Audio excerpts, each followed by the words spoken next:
Nothing in this podcast is intended as investment advice, and the people in this podcast may hold positions in the stocks they talk about. Do not buy any investment based solely on a tip or recommendation. Please do your own research.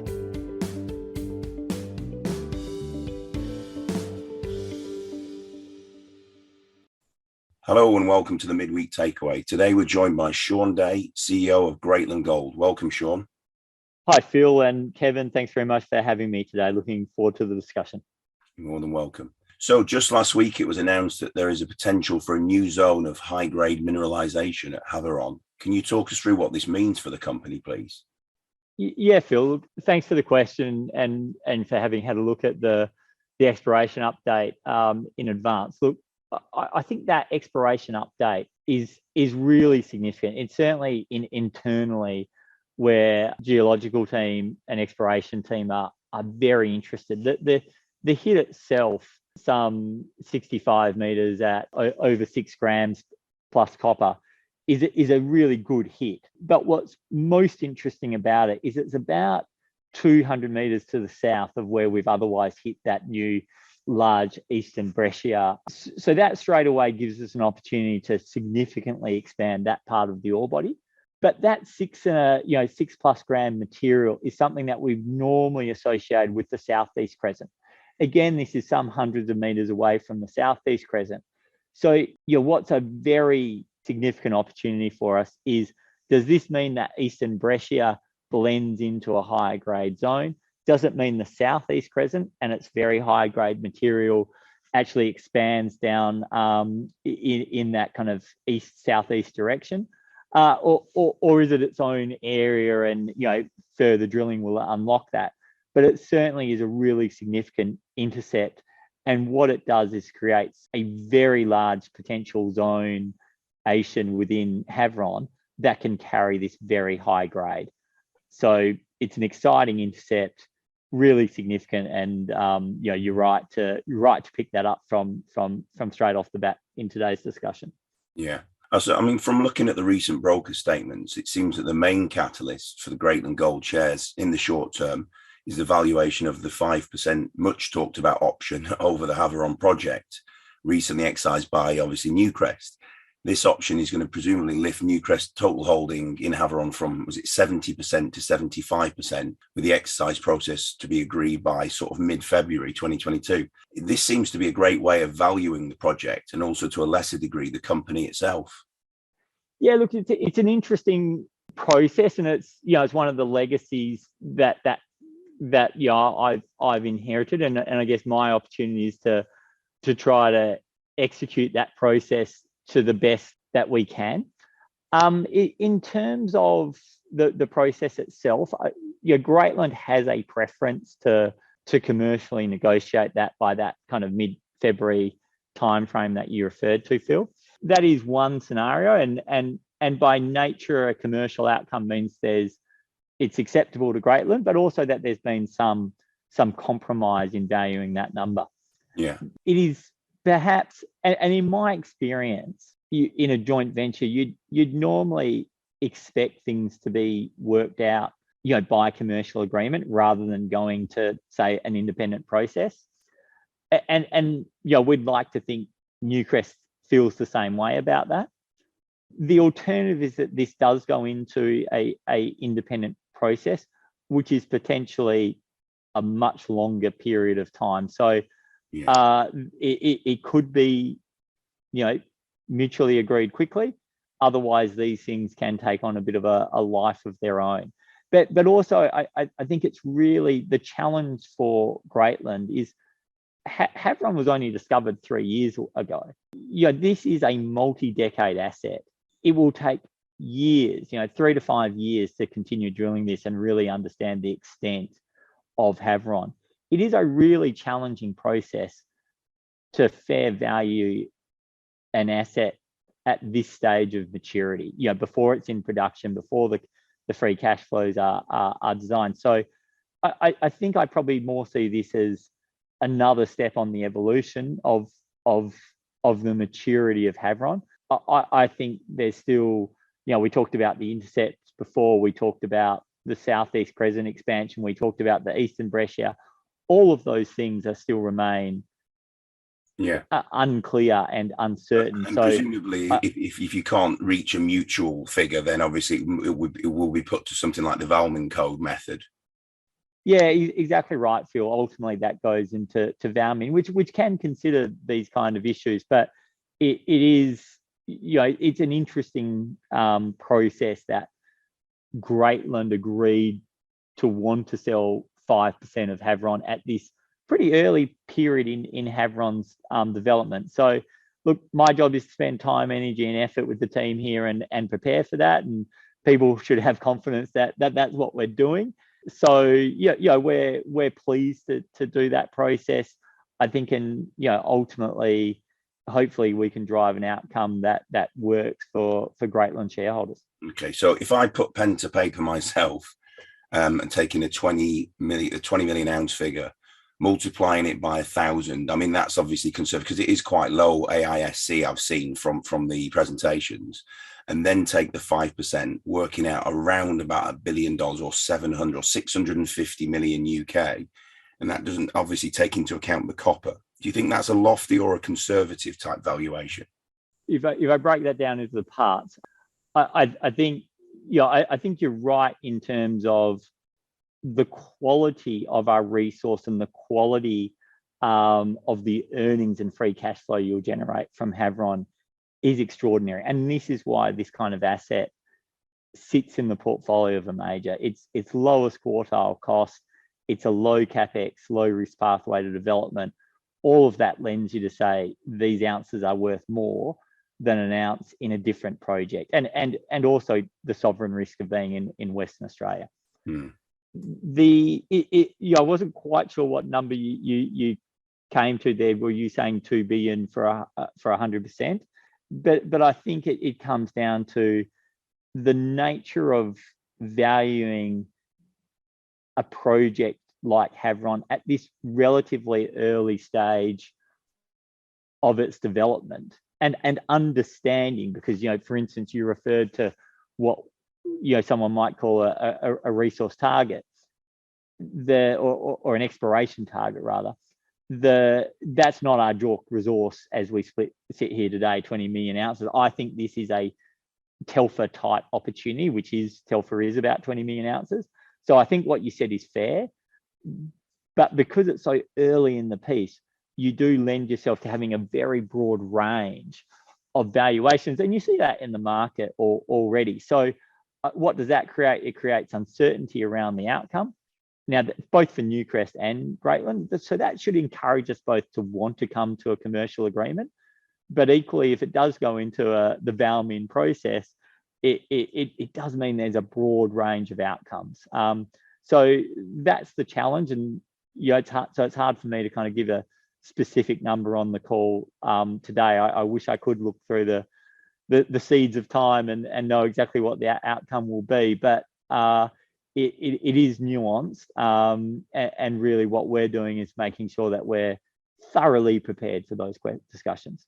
I as someone who's never ever pressed the button and bought Greatland Gold, I want you to try and explain to me why I should buy Greatland Gold, and not just because of Havieron, because I see that there's many other opportunities. We were talking about the fact that there's a good proportion of copper. There is other opportunities to be looked at other than this one that everybody focuses on. So can you give us a bit of overview, if you like? I'm putting you in the helicopter, taking you up and saying, tell me all about it. Thanks, Kevin. Although disappointed to hear you haven't pressed the button yet, but maybe on the back of this chat. So yeah, look, I think when you think about Greatland, I am just going to, I think I'll answer it in two parts. One, I think you still have to think about Havieron. We have a world-class asset in a tier 1 jurisdiction being developed with a major. So this low risk, low capex pathway to free cash flow, multi-decade asset, and it's copper and gold. The best gold mining companies have copper, and this is 20% copper. And there's other base metal opportunities there as well. So, I think it's a a really interesting and valuable ore body. So you can't divorce having that prize in your asset from thinking about the value equation at Greatland, and the fact that we're still in very early days of understanding the full scale opportunity of Havieron. It's nice to look at what a starter mine looks like and this amazing low cost, big free cash flow generation, but there's so much more. It's the tip of the iceberg. Now let's get in that helicopter and look out beyond that. What I'm a great believer in the drill bit and unlocking the option value sitting within our portfolio. And if we step out from Havieron, we're in elephant country. That Patterson has unlocked Telfer, a top 5 Australian gold mine for 30 years. Havieron, which I like to think is a similar endowment. Rio Tinto's Winu up to the north.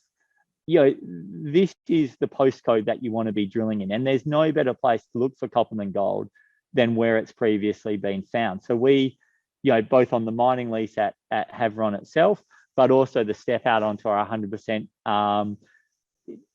Scallywag ground, which is a long strike, and then onto the Jury joint venture ground, which we have an interest in. All of that is just a fascinatingly and rich area to be doing exploration. And the option value there, I think there is no quicker way for us to unlock value for shareholders than finding another Havieron. But even another half Havieron, a quarter Havieron, would be a tremendous outcome. And one of the things I mentioned there is undercover. Why was Telfer less than 45 clicks down the road discovered literally some 45 years ahead of Havieron? Is because it was undercover. Outcropping ore bodies in Australia are generally discovered already, but modern geological techniques give you the opportunity to peer through that cover. I think our team that discovered Havieron, we have some deep expertise. We think it's our competitive advantage in exploration is looking undercover. And we take that same skill set to our Ernst Giles. Ernst Giles is east of Kalgoorlie, a prolific area for gold in Australia and Western Australia, particularly in these Archean greenstones. Now, these Archean greenstones are coveted and picked over heavily by the Australian gold sector. Now, we've got a new Archean greenstone undercover that's been underexplored. Now, we're just agreeing the First Nations access agreement, but we hope to be on that this year. This is ground that other majors have wanted to discuss kind of buying into the or earning into in the past with Greatland, as some of the long-term shareholders may appreciate. This is again elephant country. Super excited about that. Then we've also got the Panorama and the Bromus. They are gold and base metal assets. We're interested in both, so we're going to spend some time, energy, and effort this year again to unlock that value. And plus, with a meaningful market cap and access to capital, we do talk to other companies, some junior, some larger, about where we think we can add value to their processes and perhaps be that same big brother to someone else and seek to earn into other areas or lend our expertise, our skill set, whether it's in the Patterson or somewhere else, to create value. And maybe the final thing I'll add to that is the team. Kevin, the team we've put together, if I talk about my achievements over the course of 2021, the first thing I'd talk about is the team we've put together. We've really developed Greatland. We've brought in mining engineering skills, deepened the exploration, access to processing, strengthen the board. I'm going to continue to look to bring A-grade talent onto that board. I don't think you can create value better than creating an A-grade board. So I think having the right people and surrounding yourself by top tier talent gives you the opportunity to be a destination that people want to work at, be a destination for joint venture partners or other people to want to work with us, and also to maximize the potential of your own assets that we currently have in the portfolio. So that's how I think about it.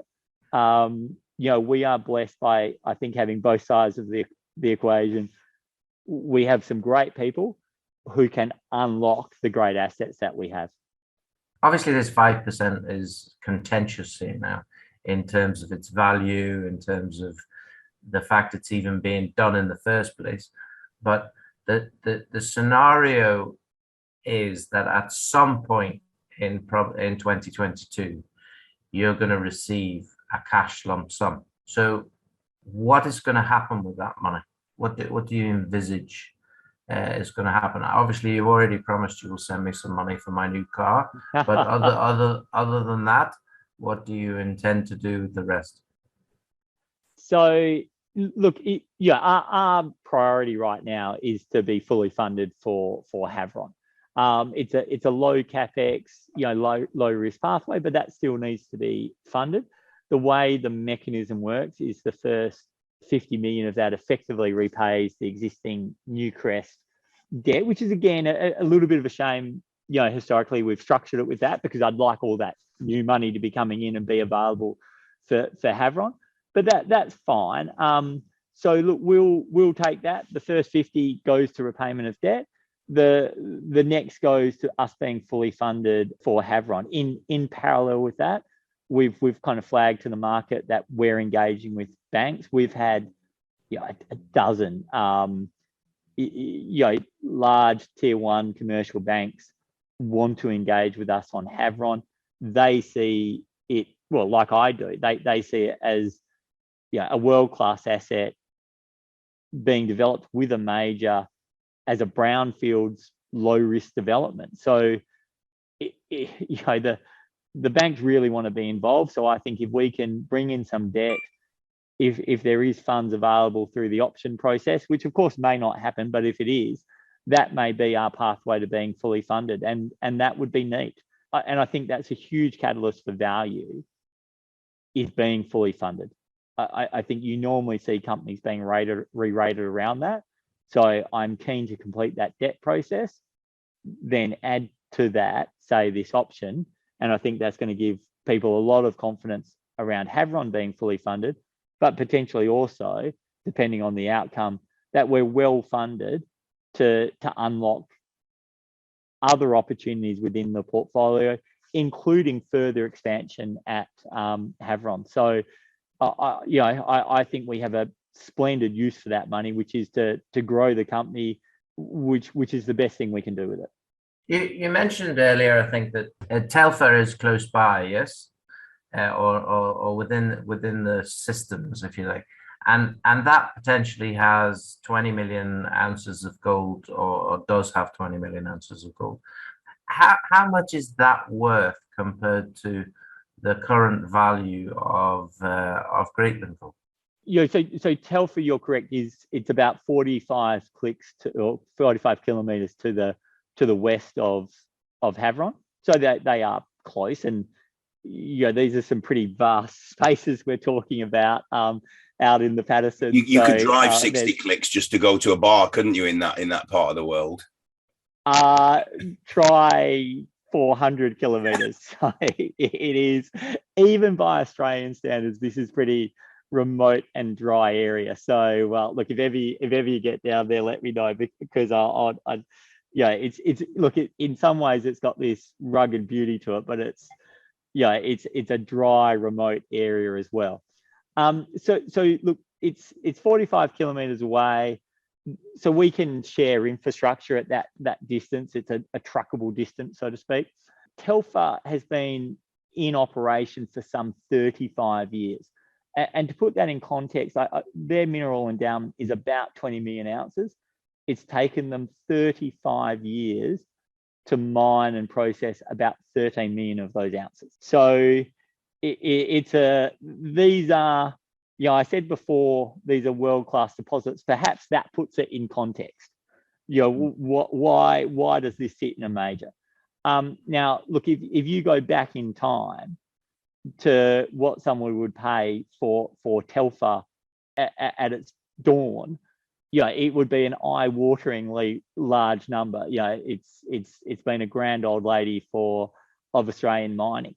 Now, we like to think Havieron has that similar opportunity, but as I say, to understand, whether we do have that 20 million ounce, endowment would be 3-5 years of drilling now, to really understand and unlock. This goes down some 1,350 meters and is still open. So if you just think about the logistics of how long it takes to drill down, particularly at an angle, 1,350 vertical meters plus the cover, it takes a long time to drill that.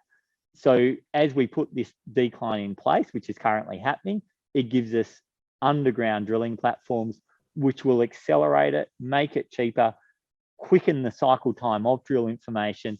So you're going to have this virtuous feedback loop as Havieron develops, that the speed of exploration and drill information is going to accelerate and more rapidly unlock the full value of Havieron. And that's what's really exciting about us, not just in the next 6 months, but over the next 3 years. Have you ever thought about, because these assets are so big, is putting them into different companies, so that if you had another major come in, you remember back in the day when Newmont were interested in, I think it was Ernest Giles, and there was a lot of exploration, and they were going to take a JV, and I think they did actually enter into an initial 6-month contract that they unfortunately didn't go along with in the end in terms of continuing it. Is it worth putting these different assets into companies so you could sell off? If somebody came along a major and went, I want to take the company, or I want to take just one asset, you wouldn't have to sell them the whole company, if that makes sense. Yeah, look, it's an interesting idea, Phil, but to be open with you, we'd like to build a multi-asset, multi-billion-dollar mining house. That's the opportunity, and with Havieron we have this amazing platform to build upon. So I probably don't necessarily see us wanting to disaggregate that or demerge, but we're always, we're not allergic to making money. If we think that unlocks value, if we think someone wants to come and buy one of our component parts at a value that would otherwise take us years to unlock, of course we would consider that, and we want to, if someone accelerates our pathway to creating value, look, really interested to do that. And over my career, such as Sakari, look, we floated Sakari for about 400 million, sitting on the Singapore Stock Exchange, which is a thermal coal asset. We sold that, say, 5 years later for over $2 billion. During that time, we also paid out very healthy 60% dividends. We returned something around a 9 times of multiple of invested capital. Now, I think we enhanced our reputations by selling that well. So in my career, I've created value. I've been involved in Northern Star, which still exists and is still the second largest gold miner in Australia. I joined that at about 70 cents and left at $10 a share. Where we created something like a 12 times multiple of invested capital during my journey there before Greatland. So, and that was going from a single mine to multiple mines, multi-billion, from relatively humble positions. Bill Beeman, who I used to work for at Northern Star, I don't think would mind me saying that Havieron's a much better platform to launch from than Paulson's, which I have deep affection for, was ever at Northern Star. So I'm excited about this platform. I'm excited about the fact that we have this organic growth engine, but I'm also excited and encouraged by what we can add to that to augment that growth and the vehicle we can create. So I ask you a question. Sorry for interrupting you, Shaun. But I ask you a question because it seems like the crown jewels are Havieron. If Newcrest came to you with a big enough offer, would you sell it all? Look, that's a brilliant question, Kevin. Look, it certainly, I think from just talking about my vision for Greatland as a mining house, to become a multi-asset, platform, I obviously, that's not what I sit up at night hoping will happen. Having said that, it clearly, if we think someone is going to offer us the value that we can unlock over the next 3 to 5 years at Havieron today and de-risk that for our shareholders, and presumably we'd all rather that money today than in 5 years' time, we would have to take that seriously. And ultimately we would put it to shareholders, and it would be up to shareholders to make that decision. But it would be with it'd be with a tinge of sadness. As I said, not allergic to making money, but gosh, we've got something really special here. And what I think for all Greatland shareholders and management, our challenge is to make sure we do unlock the full value of it. And I think that comes with some patience. I think it comes with the hard work of developing it and planning it out over the future years. But yeah, if we can take a shortcut to that, we'd have to think about it. Yeah, and I mean, what your answer tells me is that yes, you want to develop Havieron, and the offer would have to be pretty special, otherwise you will carry on with an intended, or not intended, that's the wrong word, an immense cash cow once it's completed. Maybe that's 5 years away, but that's going to be a cash cow. This is one of the brilliant things about Havieron is its pathway to free cash flow or cash cow status, as you kindly put it. Newcrest doesn't want a gap year at Telfer. Telfer, grand old lady of Australian mining, but it's coming towards the end of its life. So we've already started the decline at Havieron before the definitive feasibility study. And now, certainly from a Greatland point of view, that's a tremendous demonstration of the conviction we have at Greatland surrounding Havieron. Now, the fact that Newcrest is self-funding the first US $250 million, so $250 million, plus they've put in another US $180 million to extend Telfer's mine life by 24 months. I can't know the mind of Newcrest, but it does seem reasonable to think that expenditure does reflect their view on the quality of Havieron. So, we have this brilliant asset, but because Newcrest wants to get ore out of Havieron in the short term and bring it across to Telfer, they don't want to demobilize Telfer. The cost of doing that, but also then to remobilize it when Havieron's ready and to find 1,200 people. That's one of the brilliant things we have here. It's not just the infrastructure, it's the people are there. And it's a tough market to get mining people in right now. And we have 1,200 of them at Havieron. Newcrest doesn't want to demobilize Telfer. We don't want them to demobilize Telfer. So what are we doing? We're doing this fast track process to decline into the high grade Southeast Crescent, put 5 gram plus material through the mill and generate early free cash flow. And then Greatland can reinvest that funds developing the broader Havieron project and indeed the rest of our portfolio. This is being developed exactly like a mid-cap would want to do it, a fast process to free cash flow. And, we should think ourselves incredibly fortunate to have that structural alignment with Newcrest, such that they're not looking to sit back on this, drill it out like a pincushion for 10 years and then say, hey, this is our big bang approach. We're actually developing it tailor-made for Greatland's balance sheet, which is a relatively small starter mine, high cash flows, and reinvest that in the greater Havieron story. We couldn't be more delighted about the way it's being approached. Yeah, if you organised how it was being done, you would do it the same way, which is an amazing situation. Exactly, and then we are doing it in that way that I would recommend, with the support of a global major in their own backyard of Australia and the Paterson, where they've operated for 35 years. hence I think about this low risk, low capex pathway. It is a tremendous confluence of factors.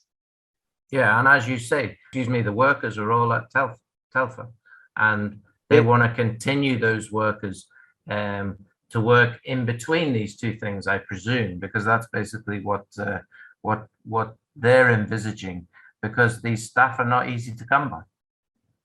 Exactly right, Kevin. And you know, for the team there, it's great. You know, one of the reasons I talked about Greatland building the team this year, and I think the quality of the individuals we've brought in, you know, is a tremendous reflection on Greatland. Now, I'd like to think I'm some part of that, but you know, a huge factor in it is Havieron is such an attractive ore body. It's a multi-decade opportunity, and we're a bit spoilt because that's our main asset. So that's how we think about these things. But that's actually the exception. So people are attracted; they want to come and work on an asset like Havieron.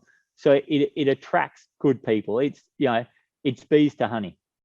Is there anything else that you think could derail Greatland over the next number of years?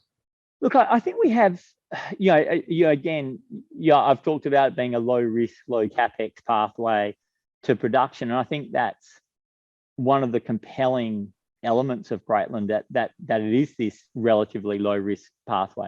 Having said that, I talk about, joining and going through a transition process, going through, an initial small scale study on the asset, followed by a definitive feasibility study later this year, getting past this option agreement, being fully funded. All of these events create value. They're a lot of work, but there are also challenges. We would have liked the pre-feasibility study to be about 100 times bigger. Each of them create challenges. So we need to get through that. I'm reminded, of the great Churchill quote: "When you're going through hell, keep going." So, that's our opportunity, is just to, have this good team, work diligently through the process, give our shareholders confidence that we have the team to execute the plan together with Newcrest, and that there is an opportunity to continue to create value as we understand the full value of Havieron and the broader portfolio. And if we can augment that sensibly and in a financially disciplined way, I think, we have a wonderful platform to create, a genuinely interesting precious metals, base metals, mining company. Well, I don't think anybody can argue with that. You certainly sound very driven and passionate about the whole company. Yeah, look, none of us are going to die of boredom here, Phil. We, there's lots to do. It's interesting, and we enjoy the challenge. I love the team we've put together. I enjoy it. It's not, I kind of jump out of bed in the morning. That's not to say it's perfect. No development or progress is linear, but I think we have a very clear vision of where we're headed. Okay, so I have two questions left, and then we'll wrap it up. Okay, the first question is, do you see the stock at the minute is undervalued? Look, I think the way I approach questions like that is more in context of the opportunity. If we continue to hit strong mineralisation consistently, as we have done to date, you'd have to think that we continue to demonstrate value and increased value and increasing value at Havieron, and we continue to de-risk the pathway to understanding that in a value sense. So, I think we have a great platform that gives us the option to create further value. Okay, well, not answered. Okay, the last question is, this is going to go out on what we call the midweek takeaway. So if you had to choose a takeaway, which obviously does not exist where you are. I'm going to guess. I'm guessing Shaun's a curry man. I reckon he likes a good hot curry. If you had to choose a takeaway, what would it be, Shaun? I think So my little daughter wants fish and chips every time we do it right now. So there's been a bit of fish and chips of late, but I think it was up to me, which it rarely is in the household. I think we might be going the Chinese takeaway, to be honest. There you go. That's a kick in the low ones, that for me. Asian influence in Australia, there's huge amounts of Asian influence. I was based in Singapore for a while with Sakari and assets across Asia, so I might have just got a bit used to the local cuisine. You go down to Lau Pa Sat, don't you? In that little in the hawkers market, it's brilliant down there. Yeah, so I used to just live near